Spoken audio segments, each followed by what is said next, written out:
Pangulong Noynoy Aquino at Papua New Guinea Prime Minister Peter O'Neill nagsagawa ng bilateral talks ngayong araw.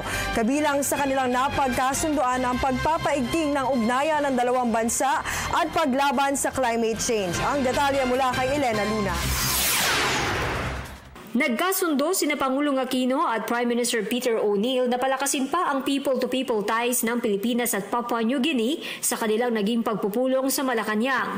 Ayon sa Prime Minister, may mahigit 30,000 Pilipino ang naninirahan sa Papua New Guinea at malaki ang kontribusyon ng mga Pilipinong teachers sa kanilang bansa. Sa kanila ring naging bilateral meeting, hiniling ni Prime Minister O'Neill ang suporta ni Pangulong Aquino sa gaganaping pagpupulong ng climate change sa Paris, France, kung saan chairman ang Papua New Guinea ng Pacific Islands Forum. Ayon kay O'Neill, mahalaga para sa kanilang bansa ang naging karanasan ng Pilipinas sa climate change adaptation at mitigation.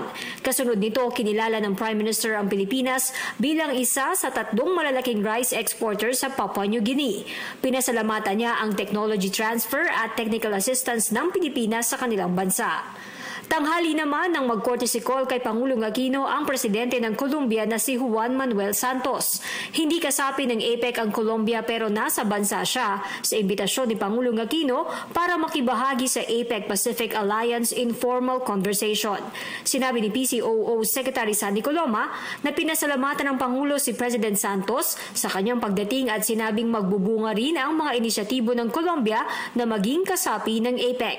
Kasunod nito, binati ni Pangulong Aquino si Santos sa pagsulong ng kanilang prosesong pangkapayapaan, partikular ang negosasyon sa Revolutionary Armed Forces ng Colombia.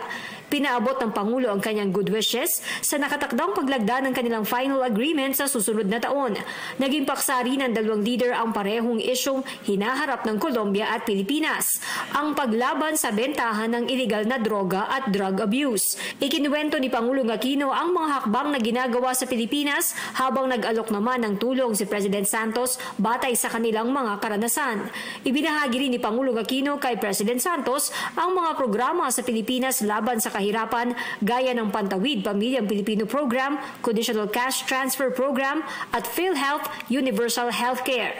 Sinabi naman ni President Santos na ang Pilipinas ang kanilang sinusundan sa pamamaraan ng paglaban sa epekto ng climate change. Tumugon naman si Pangulong Aquino na nakahanda ang Pilipinas na ibahagi ang pamamaraang Build Back Better.